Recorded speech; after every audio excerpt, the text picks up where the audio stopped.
श्री गणेशाय नमः। ओम श्री सरस्वत्यै नमः। ओम श्री गुरुभ्यो नमः।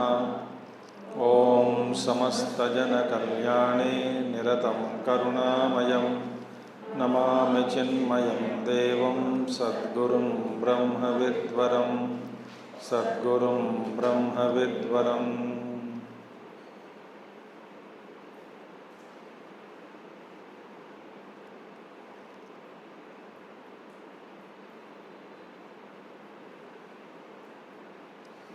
ओम व्यासं वसिष्ठनप्तारं शक्ते पौत्रमकल्मषं पराशरात्मजं वन्दे शुकतातं तपोनिधिं।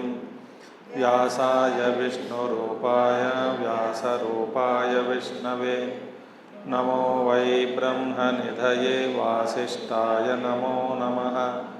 वसुदेवसुतं देवं कंसचाणूरमर्दनं देवकी परमानंदं कृष्णं वंदे जगद्गुरुं कृष्णं वंदे जगद्गुरुम्।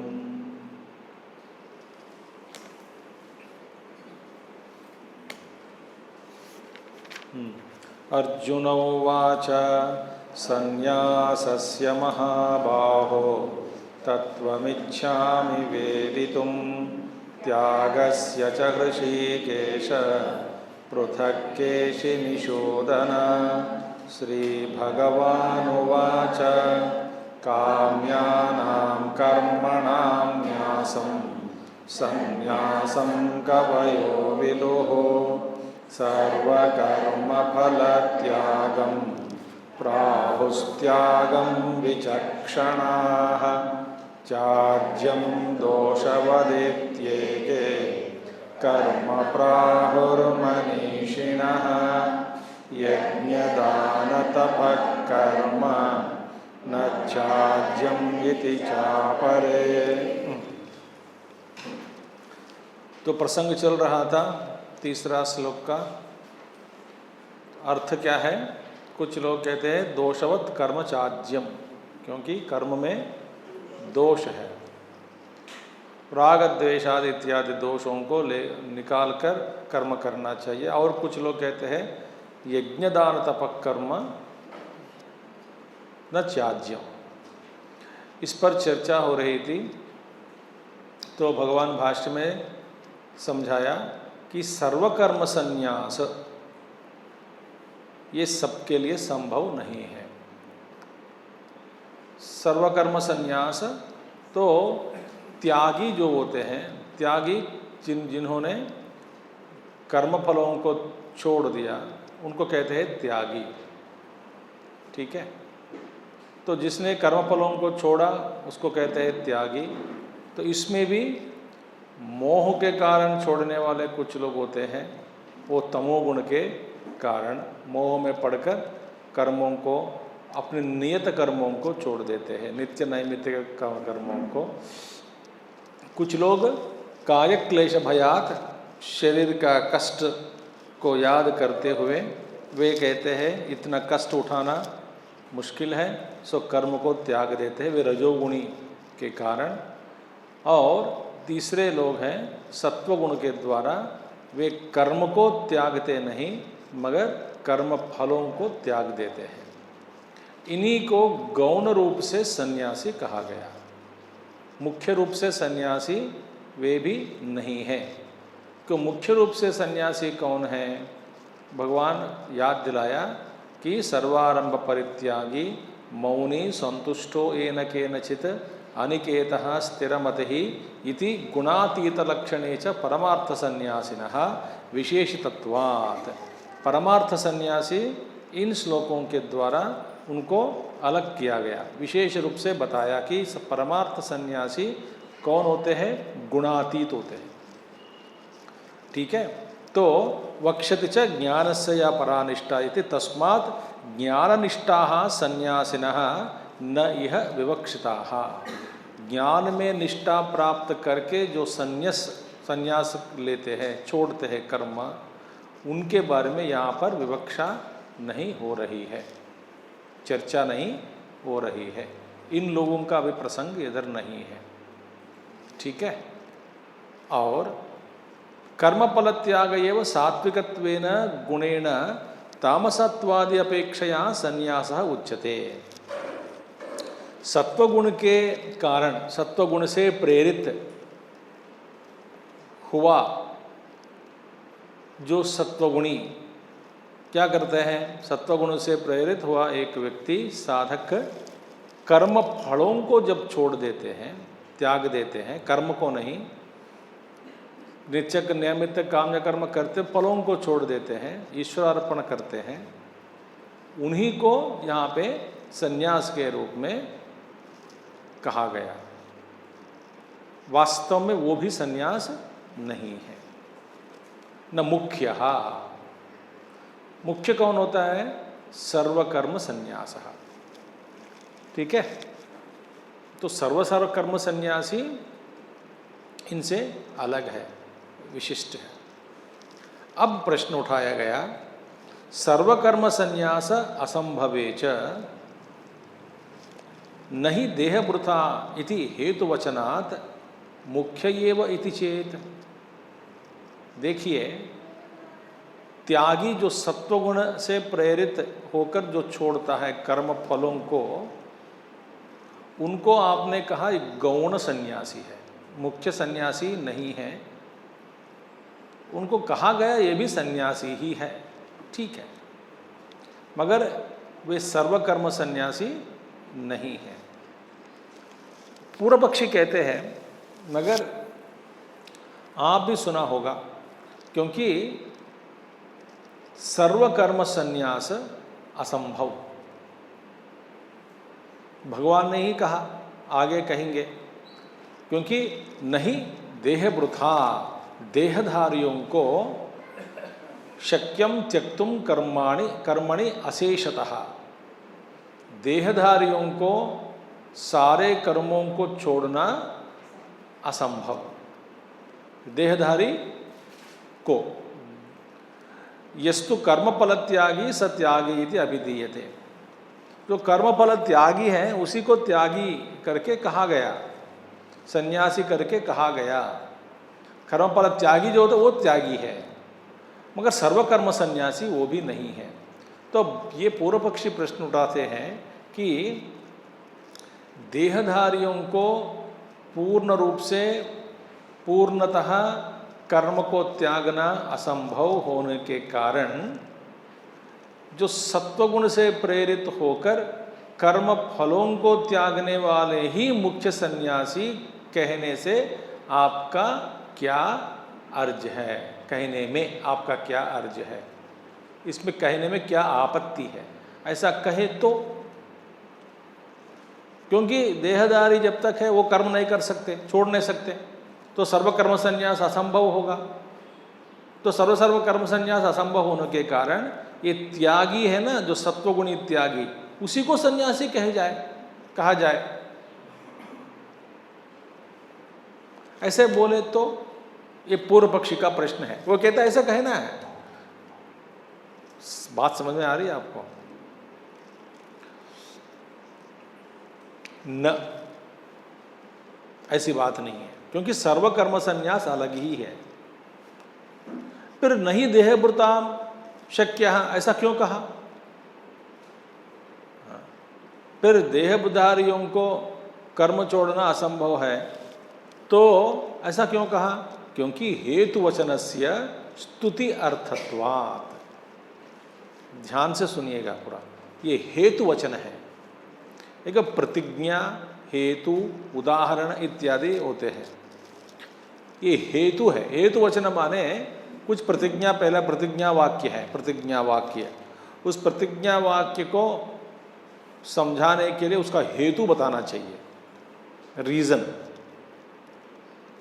तो यहाँ पे ये वाक्य जो है नहीं देहभृताम वचन, ये भी एक हेतु वचन के लिए ही है, स्तुति के लिए ही है, त्यागी की स्तुति के लिए ही है, ऐसा कहा गया।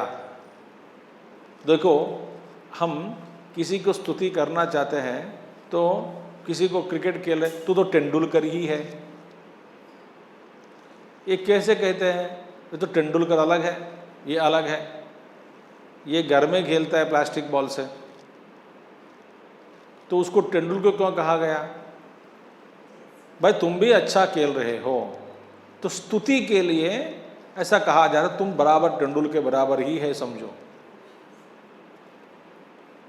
किसी ने अच्छा खाना बनाया तो कहते हैं पुरुष में, ये कोई मर्द अच्छा खाना बनाया, उनसे कहा जाता है तो ये तो नल भीम पाकम, नल राजा नल और भीम अच्छा बनाते थे खाना, नारियों से भी बेहतरीन, तो कहते हैं नल भीम पाकम, ये तो इतना अच्छा है खाना, तो नल भीम जैसे ही है। वे नल भीम नहीं होता। इसी तरह फल त्यागी को उसकी स्तुति के लिए कहा गया, ये तो सन्यासी ही है। आप कई बार सुना होगा, घर में कई बार मैंने सुना, स्वामी जी हमारे जो पतिदेव सन्यासी ही है, माने घर पे रहते हुए इसको चिंता कुछ नहीं होती, सारी चिंता मैं ही भोज उठा लेती हूँ, ये महाराज खाने पे आ जाते हैं, ज़्यादा बात भी नहीं करते हैं और सारा भोज मुझे उठानी पड़ती है, और ये है घर पे सन्यासी ही है। ऐसे कई लोग मुझसे कहा, माने सन्यासी है क्या? स्तुति के लिए। ऐसे ही भगवान जो फल त्यागी है उसी को सन्यास कहा गया, उस स्तुति के लिए। वास्तविकता दूर है, क्योंकि जो फल त्यागी है वे भी गुणान्वित है, गुणों में बद्ध है। कौन सा गुण में बद्ध है? सत्व गुण में बद्ध है। तो इसीलिए नहीं देहभृता इति हेतुवचनात् मुख्य एव इति चेत न हेतुवचनस्य स्तुत्यर्थत्वात् यथा त्यागात् शांतिरनन्तरम् इति कर्मफलत्याग स्तुतिः एव यथोक्त अनेक पक्ष अनुष्ठान अशक्तिमन्तं अर्जुनम् अज्ञं प्रति विधानात्। ठीक है, अभी आप भाष्य पढ़ने से कुछ फिल्म मिलेगा नहीं आपको। अब देखिए, यथा उदाहरण दे रहे हैं, क्योंकि ये 18वां अध्याय का श्लोक नहीं देहभृताम, भगवान ने ऐसा कहा, ऐसा आपने उदाहरण लेकर के कहते हैं ये मुख्य सन्यासी ही है। क्या है? पूर्व पक्षी क्या कहते हैं? जो फल त्यागी है उसी को मुख्य सन्यास कहा जाए। भगवान भाष्यकार ने इनकार किया। क्यों? क्योंकि वहाँ पे स्तुत्यर्थम, स्तुति के लिए कहा गया, वास्तविकता से देखा जाए वो सन्यास नहीं है। तो सन्यास का मतलब सर्वकर्म सन्यास।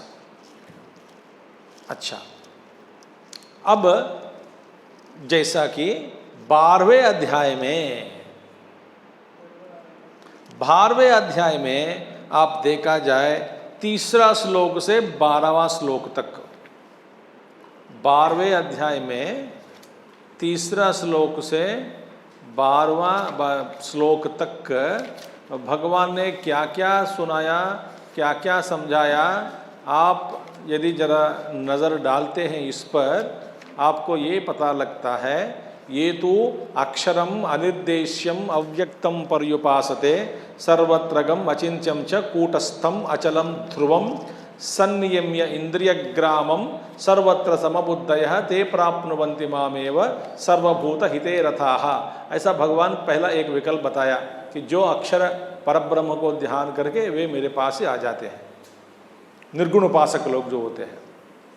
12वां अध्याय में 3रा श्लोक से। और 5वां श्लोक भगवान कहते हैं, देखिए निर्गुण परब्रह्म का ध्यान कठिन है, क्लेशः अधिकतरः तेषाम अव्यक्तासक्त चेतसाम अव्यक्ता ही गतिर्दुःखम देहवद्भिः अवाप्यते। अव्यक्त पर ध्यान करना देहधारियों के लिए ये संभव नहीं है, ठीक है, प्रायः संभव नहीं है। ये तो सर्वाणि कर्माणि मयि सन्न्यस्य मत्परः, देखिए ये तुम नहीं कर सकते हो अव्यक्त उपासना, तो तुम क्या करोगे, सभी कर्मों को मुझे त्याग दो। अनन्येनैव योगेन माम ध्यायन्त उपासते, इस अनन्य योग से मुझे ध्यान कर, मेरे ध्यान करते हुए सारे कर्मों को मुझ पर, फलों को, सारे कर्मों को त्याग दे। तेषाम अहम समुद्धर्ता मृत्यु संसार सागर, मैं उन्हीं लोगों को मृत्यु संसार सागरा से, मय्येव मन आधत्स्व मयि बुद्धिम निवेशय निवसिष्यसि मय्येव अतवूर्ध्वं, मुझ में जीना सीखो, मुझ में तेरा मन मुझको अर्पण करो। मय्ये मन आधत्स्व मयि बुद्धिम निवेशय, तेरी बुद्धि मुझ में अर्पण कर लो, ऐसा कहा गया। अतः चित्तम समाधातुम, यदि तुम ये नहीं कर सकते हो, तुम्हारा चित्त मुझ में यदि समाना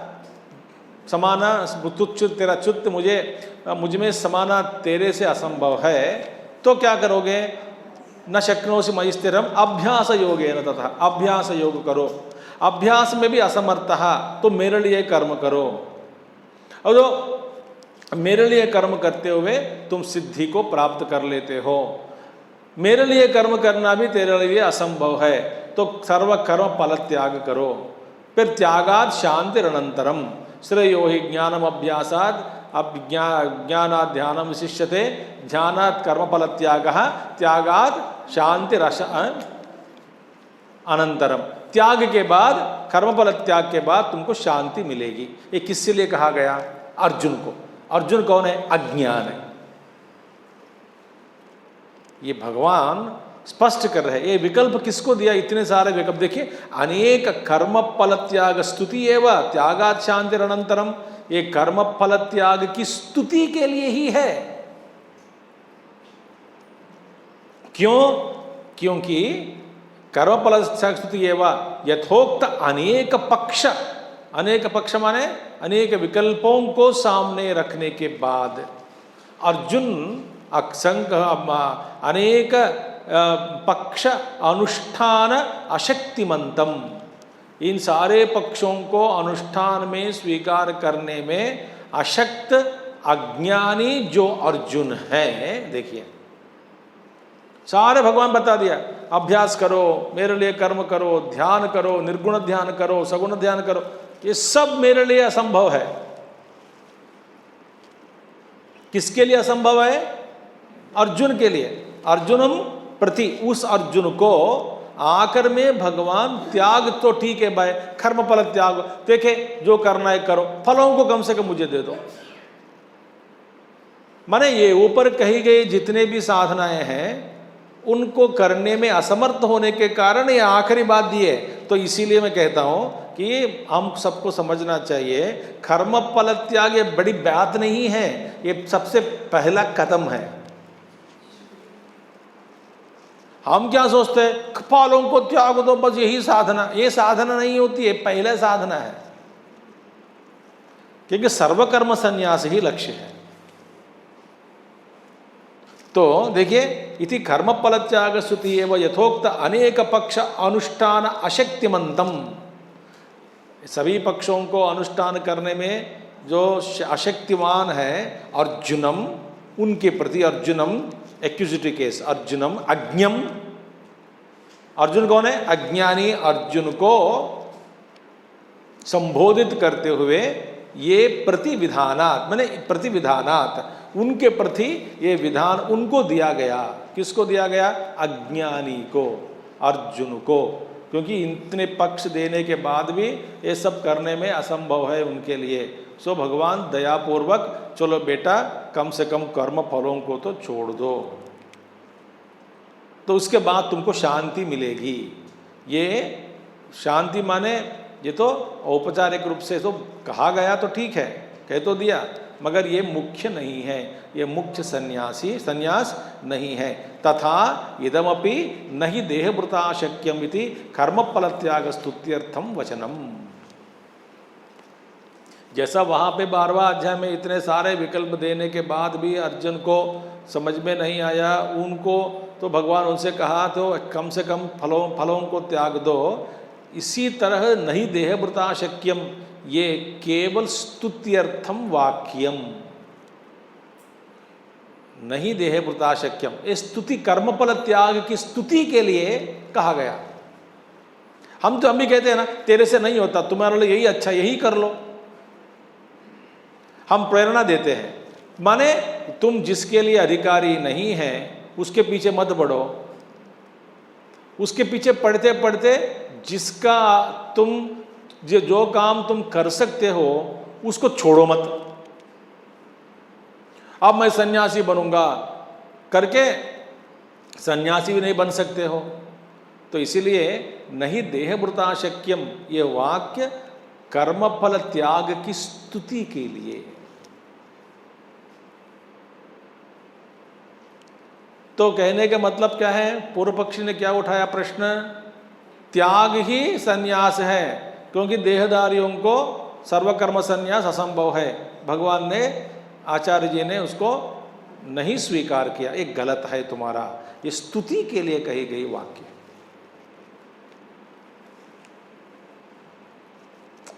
क्लियर एवरीबडी? न सर्वकर्माणि मनसा संन्यस्य नयेव कुर्वन्न कारयन् आस्ते इति अस्य पक्षस्य अपवादः केनचित् दर्शयितुं शक्यः। अब श्लोक में है ना, मयि नयि सर्वकर्माणि मनसा संन्यस्य या आस्ते नवद्वारे पुरे देहि नैव कुर्वन्न कारयन्, ये स्थिति जो है उसका अपवाद नहीं होता।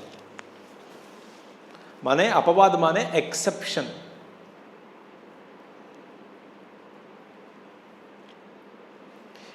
यही संन्यास है, नैव कुर्वन्न कारयन्। न कर्तृत्व भाव है, न कराता है।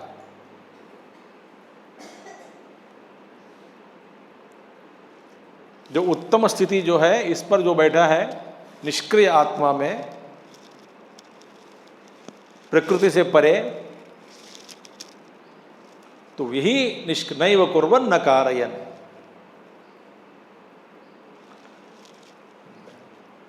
बिजली नैव कुर्वन्न कारयन्,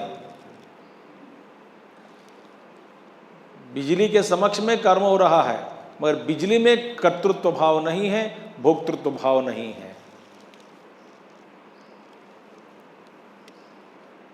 सूर्य में भी न कर्तृत्व भाव है न भोक्तृत्व भाव है, केवल प्रकाश देते जा रहे हैं। देना में दे रहा है, ऐसा एक कर्म का संबंध से इस वाक्य जोड़ दिया, क्योंकि ये वाक्य उद्देश्य के लिए, बताने के लिए ऐसा मैं बता रहा हूं। वास्तव में वो दे भी नहीं रहा है, वे अपने आप में स्थित है। ये सूर्य भगवान रोशनी प्रदान कर रहा है, ये हमारा वाक्य है, उनका वाक्य नहीं है।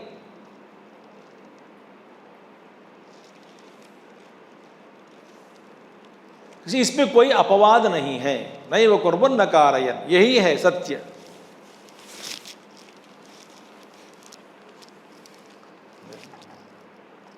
तो यही संन्यास है। ये बस धीरे धीरे धीरे श्रवण मनन निधिध्यासन करते करते करते करते कई जन्म लग जाएंगे, तब पता लगेगा कि मैं ये शरीर से अलग हूँ, मैं अंदर निष्क्रिय हूँ, अभोक्ता हूँ, अकर्ता हूँ।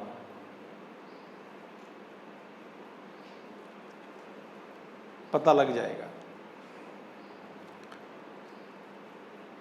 तो किसी के द्वारा इसमें अपवाद दिखाना असंभव। अपवाद माने exception. There is no exception to this statement that sannyasi, a true renunciate, is above all this. Neither he acts nor causes others to act.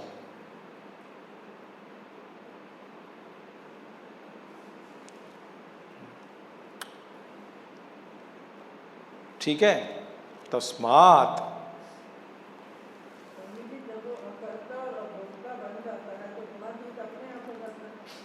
हाँ, अब देखिए ये वाक्य में भी अकर्ता अभोक्ता बनता नहीं, अकर्तापन का अभोक्तापन का पहचान अनुभव से जान लेता है। यदि बनाया गया उसको फिर नीचे उतर जाता है। मैं निष्क्रिय अकर्ता अभोक्ता हूँ, बन गया हूँ, बनने वाला हूँ, बनाया गया, ये सब गलत है।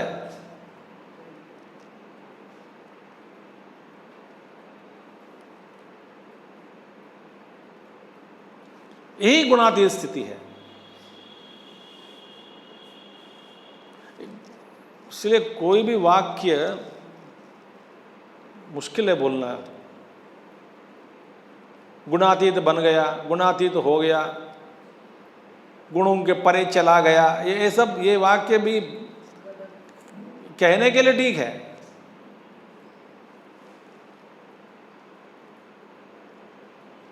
व्यवहार में चलाएगा ये चलाएंगे भाषा, और वास्तविकता से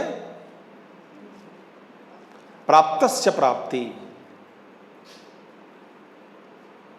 प्राप्त हुआ वस्तु का पहचान ही प्राप्ति कहते हैं। ये दुनियादारी की प्राप्ति नहीं है। जो प्राप्त किया वो खोते हैं समय में। इसलिए तस्मात् कर्मणि अधिकृतान प्रति एव येष संन्यास त्याग विकल्पः। जो कर्म में अधिकृत हुआ एक अज्ञानी के सामने ही ये विकल्प है। क्या विकल्प है? संन्यास और त्याग। संन्यास माने कर्म, काम्यानाम कर्मणाम न्यासम संन्यासम, वो अर्थ लेना है। उनका अज्ञानी के सामने ही विकल्प है, छोड़ूं या ना छोड़ूं। या यज्ञदान कर्म न त्याज्यम करणीयम, ये विकल्प किसके सामने है? अज्ञानी के सामने ही है।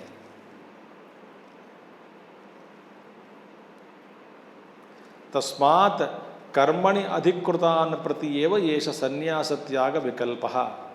ये तो परमार्थदर्शिनः सांख्याः, जो सांख्य माने ज्ञानी लोग, उनकी निष्ठा ज्ञान में ही है।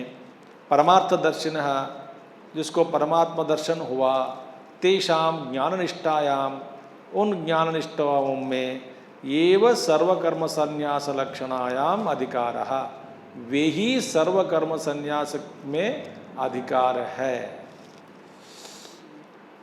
उनका ही अधिकार बनता है और किसी में नहीं। माने परमात्मदर्शी आत्मदर्शी ही सब संन्यास हो सकता है। यही विद्वत संन्यास कहा जाता है। इससे पूर्व संन्यास को विविदिशा संन्यास कहलाता है।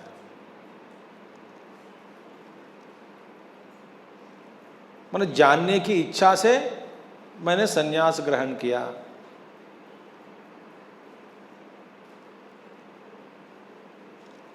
ठीक है, हाँ, एवं सर्वकर्म संन्यास लक्षणायाम अधिकारः न अन्यत्र इति न ते विकल्पारहाः। तो ये दूसरों के लिए नहीं है, इसीलिए वे इति न ते विकल्पारहाः, तो विकल्प के पात्र नहीं हैं, उनमें कोई विकल्प नहीं है, उनके लिए कोई विकल्प नहीं है। विकल्प के पात्र वे नहीं हैं सन्यासी लोग, सर्वकर्म सन्यासी लोग। ठीक है, समझ आ गया श्लोक? तथा उपपादितम अस्माभिः, उपपादितम माने हमने उसको प्रतिपादन करके सिद्ध किया। इसी विषय को हमने माने आचार्य कह रहे हैं, भाष्याचार्य भाष्यकार कहते हैं तथा उपपादितम अस्माभिः वेदाविनाशिनम इति अस्मिन् प्रदेशे तृतीयादौ च। अस्मिन् प्रदेशे वेदाविनाशिनं नित्यं ययेनम् अजमव्ययं कथं सपुरुषः पार्थ कंघातयति हंतिकम। ये श्लोक हमने पढ़ चुका है। 18वां अध्याय क्या है? उपसंहार अध्याय में गीता का सार पूरा आ गया। सो वेदाविनाशिनम नित्यम दूसरा अध्याय में 21वां श्लोक है। आप वही संख्या लिख लेना, पीछे मत जाना। अभी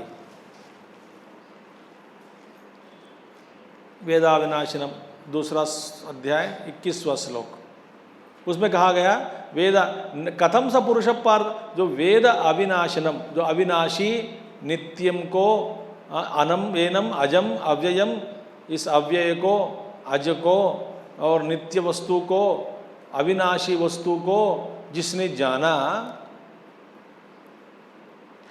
कथम सा पुरुष, वह पुरुष कैसे, कम घातयति, कम हंतिकम, हंतिकम वो कैसा किसी को मार सकता है या कोई किसी को मारने में कारण बन सकता है, कारक बन सकता है प्रेरणा देकर। सो न करता है न कराता है।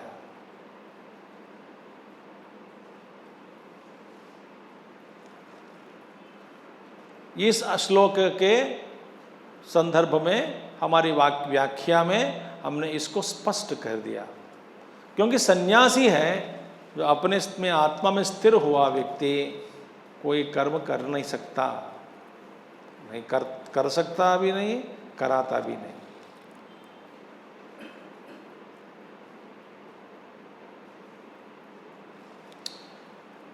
ठीक है।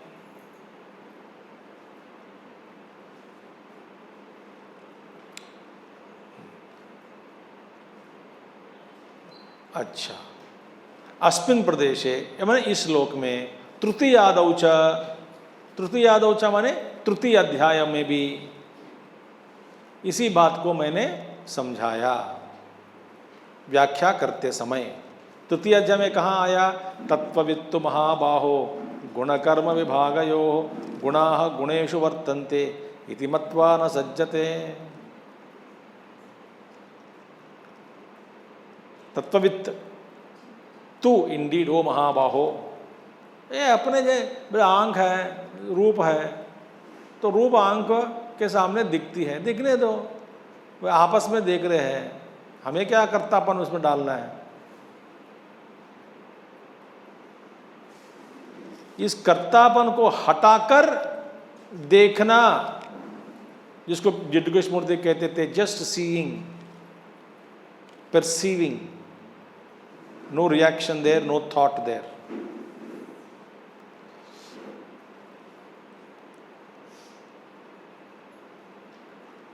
I am seeing is not required.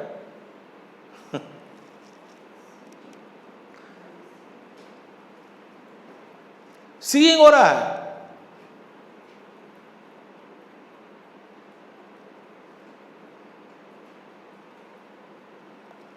I am seeing, I am seeing not required. I am is not required there.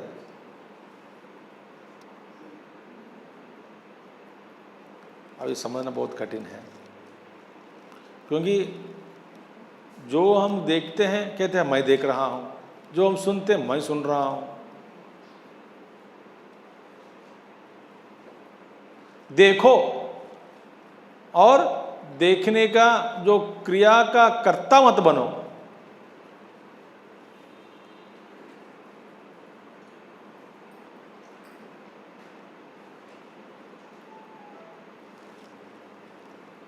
इसलिए कहते हैं अंग्रेजी में perception not followed by projection. Projection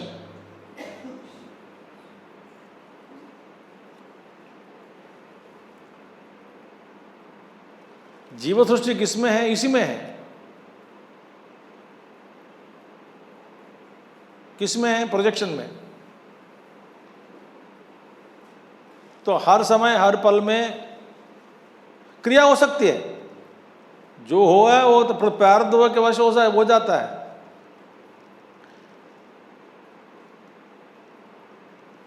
इतना क्यों, मैं आपको एक स्थूल उदाहरण दे सकता हूँ। ऐसे समझो अंदर भी कि कई लोग सोचते हैं, बुजुर्ग लोग, हमारे बिना परिवार नहीं चल सकता, घर नहीं चलेगा।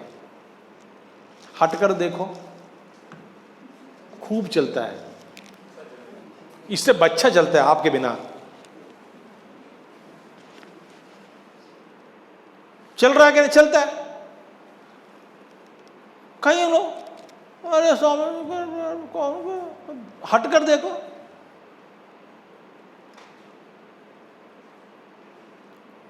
हटाओ, दूर चले जाओ, देखो घर सब सब ठीक ठाक है। इसी तरह कर्तापन के बिना कर्म नहीं होता, यह भी एक मोह है।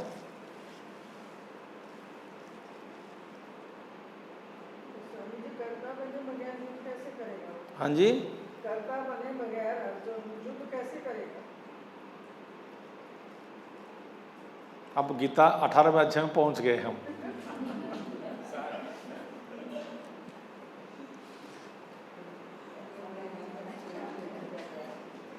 इसीलिए अर्जुन संन्यास के लिए अधिकार नहीं है। त्यागी हो सकता है, फल त्यागी। अभी अभी मैंने देखा है, अज्ञम अर्जुनम,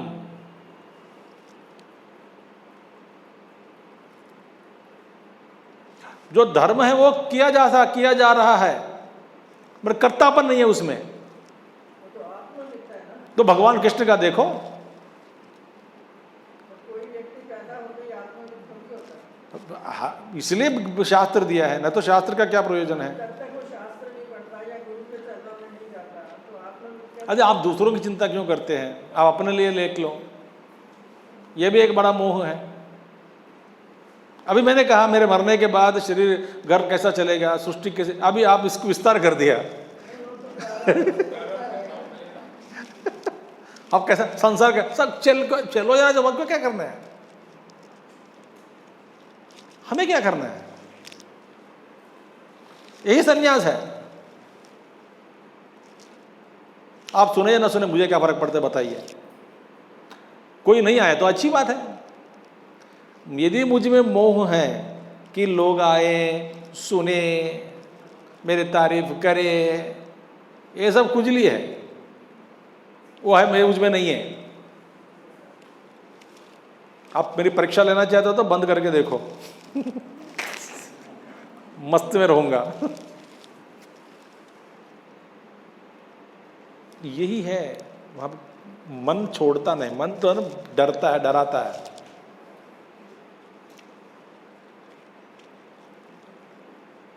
ठीक है, तो तृतीय अध्याय में भी समझाया मैंने। तो सन्यास यदि आपको बनना है, बनना माने ये वाक्य के प्रवचन में ऐसा बोल रहा हूँ, वाक्य में आ गया बनना, ऐसा वर्ब क्रियापद। वास्तव में आपको ये जानकारी होनी है तो फिर अभी से अभ्यास कीजिए।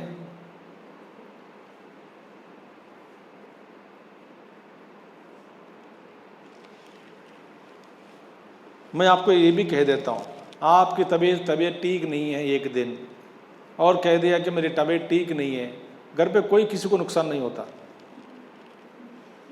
सब लोग अपना अपना सामान लेते हैं, कोई होटल का खाना मंगा लेते हैं, कोई कुछ कर देता है, सब अपने अपने काम में लग जाते हैं, कोई किसी को नुकसान कुछ भी आप पहुंचा नहीं सकते। असुविधाएं हो सकती है अटैचमेंट के कारण, उनके अटैचमेंट आपके प्रति कारण, मगर काम रुकता नहीं।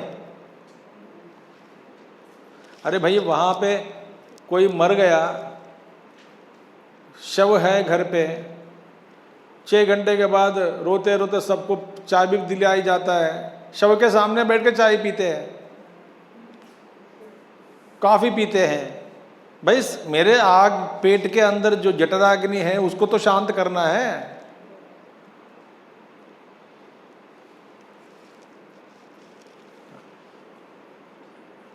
क्या सच है इस दुनिया में? बकवास है सब, ब्रह्म सत्यम जगन मिथ्या।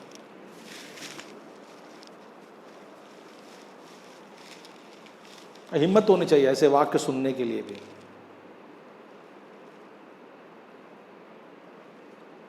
भार्या बिभ्यते तस्मिन् काये,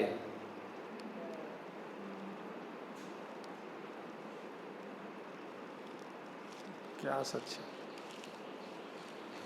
अब 18वें अध्याय में पहुंचने के बाद भी वैराग्य का नहीं हो रहा है, तो फिर कुछ सोचना पड़ेगा हमको, ठीक है।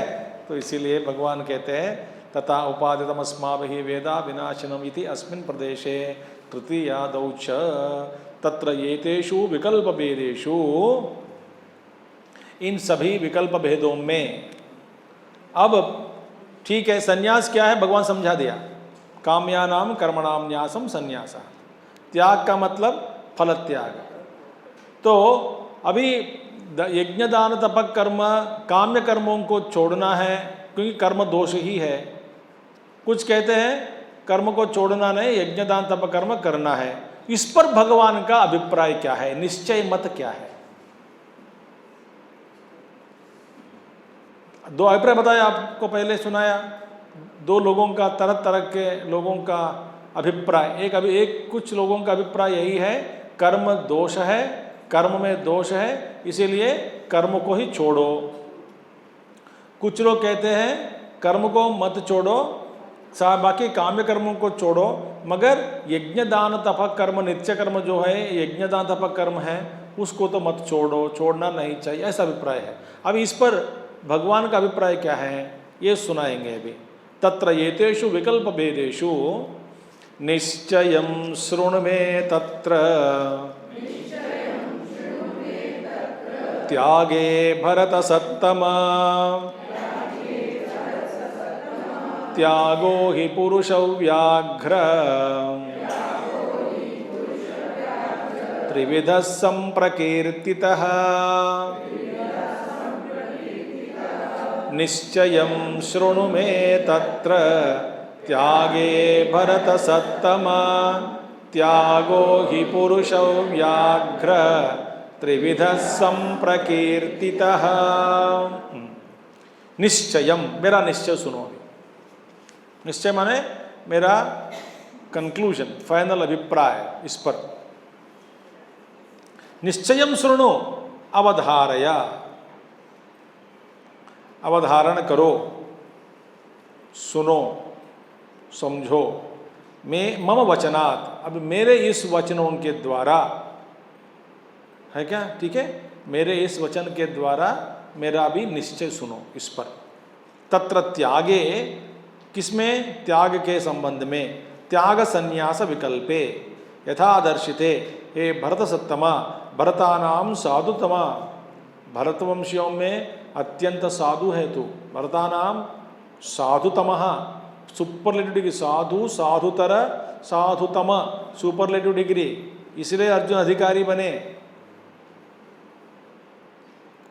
ये साधुतम यथादर्शिते त्याग संन्यास विकल्पे, त्याग और संन्यास संबंधी विकल्प के विषयों में मेरा ये निश्चय अभी तुम सुनो, ठीक है। कहते हैं त्यागो ही, त्याग संन्यास शब्दवाच्यो ही यह अर्थः, त्याग संन्यास शब्दवाच्यो ही यह अर्थः। त्याग माने त्याग और संन्यास, इसका वाच्यार्थ क्या है भगवान ने एक ही है समझा दे पहले ही। त्याग माने छोड़ना, संन्यास माने छोड़ना, माने भाव एक ही है। त्यागी क्या छोड़ता है, सन्यासी क्या छोड़ता है, वो अलग हो सकता है। त्यागी फलों को छोड़ता है, सन्यासी कर्मों को ही छोड़ देता है, तो फलों की बात ही क्या है। मगर दोनों के पीछे क्या है, भाव छोड़ना ही है। तो त्याग संन्यास शब्दवाच्य ही यह अर्थः स एक एव इति अभिप्रेत्य, दोनों के पीछे जो ये भाव एक ही है, इस अभिप्राय को लेकर के आह त्यागो ही इति, यहाँ पे त्याग अर्थ त्यागे माने दोनों आ गए इसमें, छोड़ना संन्यास में के पीछे इन दोनों, इन छोड़नों में, छोड़ने में, इन दोनों का छोड़ने में, माने फल को छोड़ने में, कर्म को छोड़ने में, दोनों को मिलाकर त्यागे कह दिया भगवान। त्यागने में, कौन सा त्याग? त्याग माने त्याग में नहीं है, केवल फल त्याग नहीं है, यहाँ पे संन्यास भी है। इन दोनों विकल्पों के सामने, इन दोनों के सामने, इन दोनों में से फिर क्या है? त्याग इति हे पुरुष व्याघ्र त्रिविधः त्रिप्रकारः तामसादि प्रकारैः संप्रकीर्तितः शास्त्रेषु सम्यक कथितः। शास्त्र में सम्यक रूप से इसके बारे में कहा गया कि त्याग 3 प्रकार के होते हैं। तामसिक त्याग, राजसिक त्याग और सात्विक त्याग, 3 प्रकार के। ठीक है, त्रिप्रकारः यस्मात् तामसाधिभेदेन त्याग संन्यास शब्दवाच्य अर्थः अधिकृतस्य कर्मिणः अनात्मज्ञस्य त्रिविधः संभवति न परमार्थदर्शिनः इति अयम् अर्थो दुर्ज्ञानः। तस्मात् अत्र तत्त्वं न अन्यो वक्तुं समर्थः। तस्मात् निश्चयं परमार्थशास्त्र विषयम् अध्यवसायम् ऐश्वरं शृणु। देखिए, क्योंकि यस्मात् तामसादिभेदेन त्याग संन्यास शब्दवाच्यः अर्थः अधिकृतस्य कर्मिणः, कर्म अधिकारी के लिए, कर्म अधिकारी जो कर्म में अधिकृत हुए व्यक्ति को, वो किस में अधिकार है? इसका त्याग में अधिकार है। मतलब इनके सामने 3 विकल्प है, तामस त्याग, रजोगुण त्याग और सात्विक त्याग।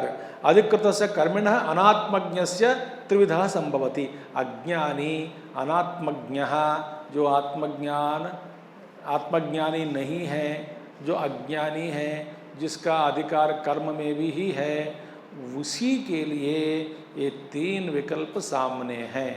मोह में पड़कर कर्म को छोड़ने वाले, काय क्लेश भय से कर्म को छोड़ने वाले, या नहीं तो कर्म करके फलों को छोड़ने वाले।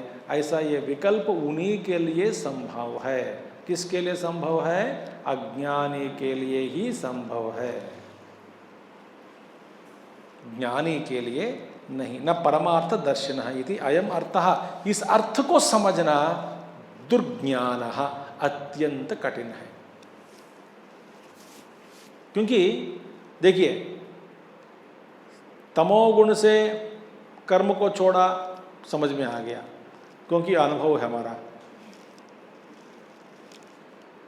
कई बार तमोगुण के कारण हम कर्म को छोड़ दिए, कर्मों को। रजोगुण से प्रेरित होकर कुछ कर्मों को त्याग दिया, रजोगुण के द्वारा, माने काय क्लेश भय से, शोक के भय से, डर के मारे कुछ कर्मों को छोड़ दिए। ये भी हमारा अनुभव है, ये भी हमको समझ में आ गया। बस इतने साल गुजर चुके हैं इस जीवन में, कई बार हम कर्म कर चुके हैं त्याग, माने बुद्धि से। कौन से त्याग? बुद्धि से। फलों को छोड़कर कुछ दान दक्षिणा दिए हैं, कुछ अपेक्षा नहीं रखते हुए ऐसे कुछ कर्म किए हैं। ये भी हमारा अनुभव में है, इसको समझ में आ गया। अच्छा, सर्वकर्म संन्यास, जिसमें मैं अभोक्ता हूँ, अकर्ता हूँ, देहधारी नहीं हूँ, मैं देह से परे हूँ, ऐसा अनुभव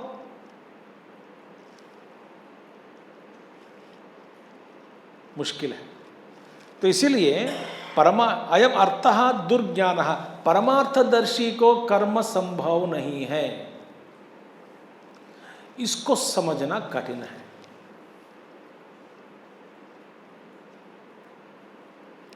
और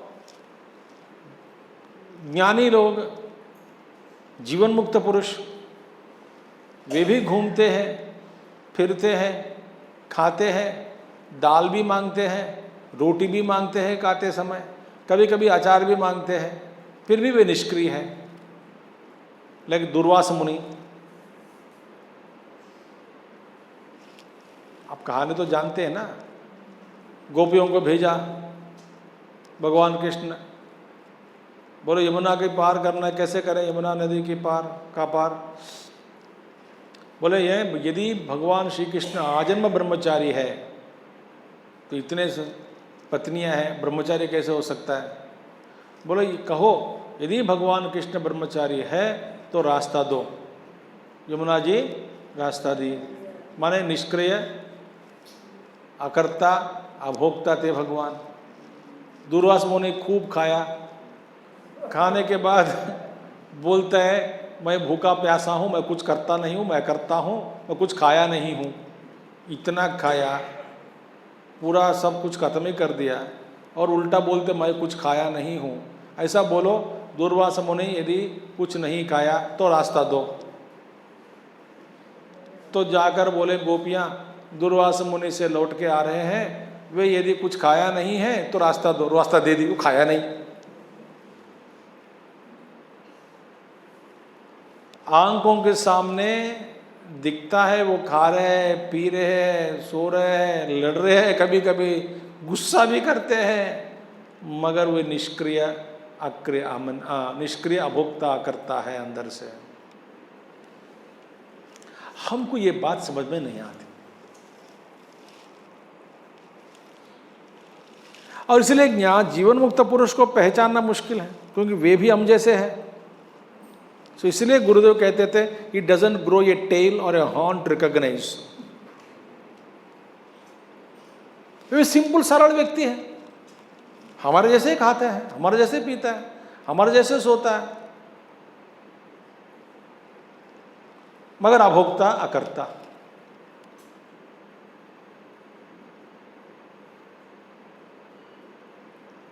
तो हम पहचान नहीं सकते। यदि जीवन कोई जीवन मुक्त से बहुत बताएगा नहीं कि मैं जीवन मुक्त हूं। आपको यदि पता भी लग गया हो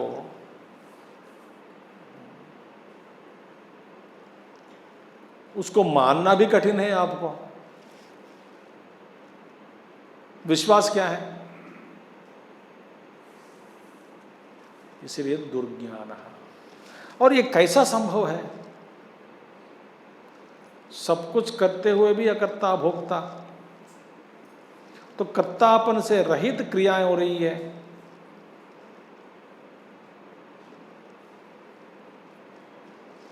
इस स्थिति को समझना भगवान बता रहे दुर्ज्ञान।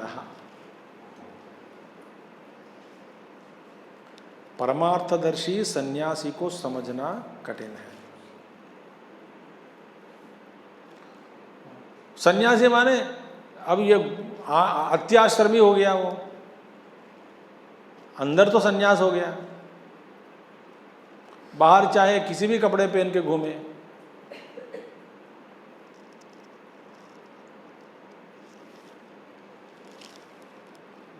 तस्माद अत्र तत्वम न अन्यो वक्तम समूर्तः। इस गूढ़ तत्व को समझाना दूसरों के लिए संभव नहीं है, सिर्फ भगवान के अलावा। इस ऐसे रहस्य बातें केवल भगवान ही समझा सकते हैं, कोई समर्थ नहीं है। तस्मात् निश्चयम परमार्थ शास्त्र विषयम। देखिए परमार्थ शास्त्र विषयम, इस निश्चय को अध्यवसायम ऐश्वरम शृणु। मुझ ईश्वर से इस बात को सुनो। एक स्थिति ऐसी है, स्वयं में निष्क्रिय कर्ता अभोक्ता का दर्शन करें, अनुभव करें। वास्तव में कर्ता कोई भी नहीं है। It is actually a claim by ignorant jiva on the changes that are happening in Prakriti. It's a claim, false claim.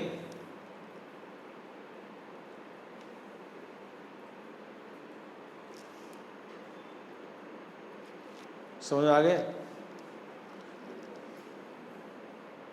गलत फहमी हुई हम सबको कि हम ही करता है।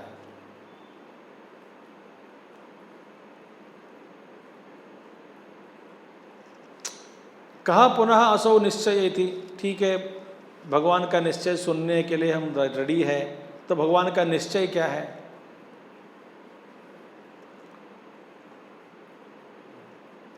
तो पहले पूर्व पक्षी प्रश्न पूछा कि नित्य नैमित्य कर्मों का फल नहीं होता। आचार्य भाष्यकार ने खंडन किया, क्योंकि भगवान कहते हैं नित्य नैमित्य कर्मों का भी फल इष्टत्वात्। उस पर हमने कुछ व्याख्या की, प्रत्यवाय दोष का चर्चा किया। और अभी भगवान कहते हैं ये नित्य नैमित्य कर्मों का फल क्या है? नित्य कर्मों का फल तो है ही, फल मिलेगा आपको, शरीर छोड़ने के बाद मिलेगा। कौन सा फल है? त्रिविधम। उत्कृष्ट फल प्राप्त किया, ऊर्ध्वलोक गति। मध्यम फल के प्राप्त किया, मनुष्य जन्म। और पाप कर्म किया, अधोगति।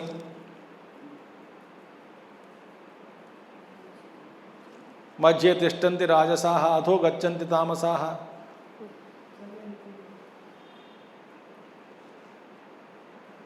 सात्विक लोग ऊपर चले जाते हैं ऊर्ध्व लोकों में। सात्विक माने जो नित्य नैमित्य कर्म किए हैं।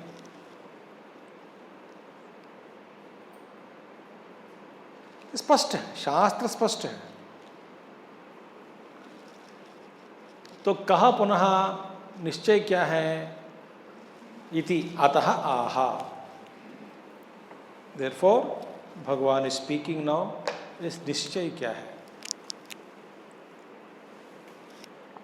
किसमें निश्चय? कर्म के विषय में। काम न कर्म छोड़ना है ऐसा कोई कहते हैं, क्योंकि कर्म दोष है। कुछ लोग कहते हैं यज्ञदान तप कर्म न त्याज्यम, छोड़ना नहीं। इसमें भगवान अभिप्राय दे रहे हैं, जजमेंट दे रहे हैं, अपना फैसला सुना रहे हैं। क्या फैसला सुना रहे हैं? यज्ञ दान तप कर्म न त्याज्यम कार्यमेव तत् यज्ञो दानं तपश्चैव पावनानि मनीषिणाम्। यज्ञदानतपःकर्म न त्याज्यं कार्यमेव तत् यज्ञो दानं तपश्चैव पावनानि। भगवान कहते हैं यज्ञ दान तप कर्म न त्याज्यम, यज्ञो दानम तप यदि एतत् त्रिविधम कर्म न त्याज्यम न त्यक्तव्यम कार्यम करणीयम एव तत्। स्पष्ट कह दिया। यज्ञ कर्म, दान कर्म, तपस्या, तपोकर्म इत्यादि कर्मों को छोड़ना नहीं। छोड़ना नहीं बोलकर नहीं छोड़ा, करना ही है। माने इस बात को और पुष्टि कर दी।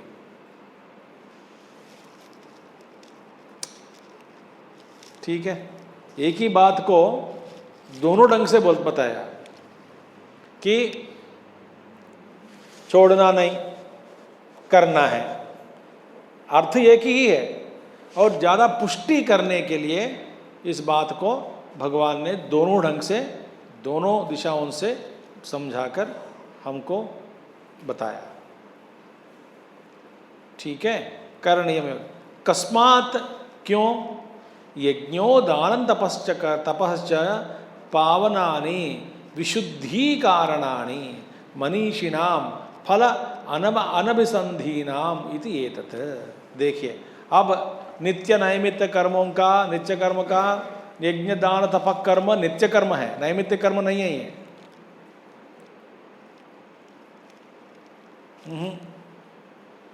हमको, हमारे लिए दान भी नैमित्य कर्म हो गया। कोई मर गया, श्राद्ध का दिन दान देते हैं, जन्मदिन दान देते हैं, रोज दान नहीं देते, कुछ ना कुछ दान नहीं। तो न दान भी, तपस्या भी नैमित्तिक कर्म बना दिया। नैमित्तिक माने कभी कभी करने वाला।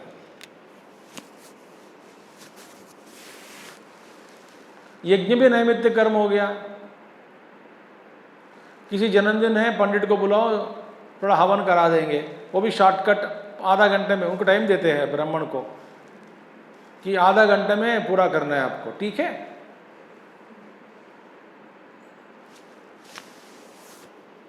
सिर्फ आधे घंटे टाइम देंगे आपको, और इससे हमको धन समृद्धि हो, सबकी स्वास्थ्य ठीक हो, हमारे पैसा बढ़े, सब कुछ होना चाहिए आधा घंटे में। तो जो नित्य कर्म है हम उसको नैमित्त बना दिया।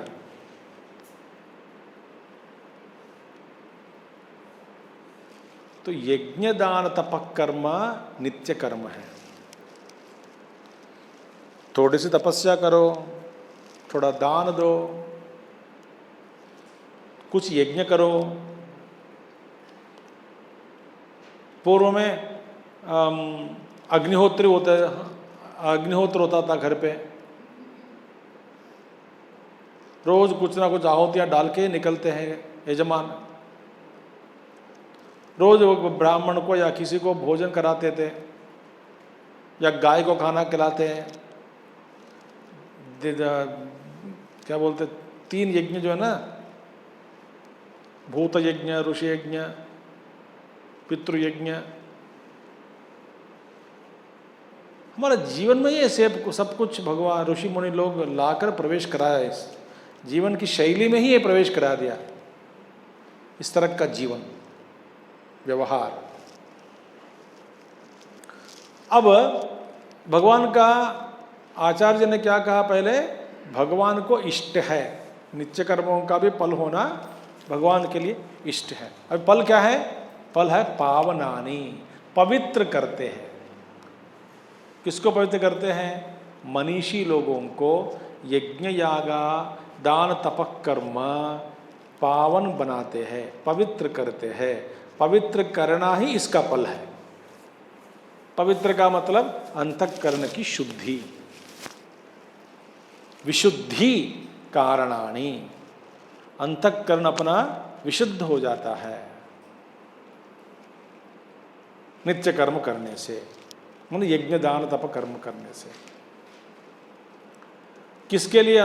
मनीषिना फल अनभिसंधेना, माने फलापेक्ष रहित से काम करने वाले जो बुद्धिमान लोग हैं वही मनीषी है, उन्हीं को मनीषी कहलाता है। तो मनीषी कौन है? जो बुद्धिमान। बुद्धिमान का मतलब फल अपेक्षा रहित काम करने वाले। सो फलापेक्षा रहित काम करने वाले बुद्धिमानों को यही फल मिलता है यज्ञ दान तपस्या से। कौन सा फल?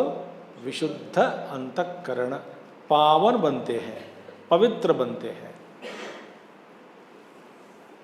पवित्र आत्मा बनते। आत्मा माने शुद्ध आत्मा नहीं है, यहाँ पे अंतःकरण, पवित्र आत्मा बनते हैं। ठीक है। अब थोड़ा गंभीर भाष्य है, आज का मैं यहीं समापन करता हूँ, क्योंकि इसके अंदर मैं घुस गया हूँ, फिर कर नहीं पाऊंगा 20 मिनट में।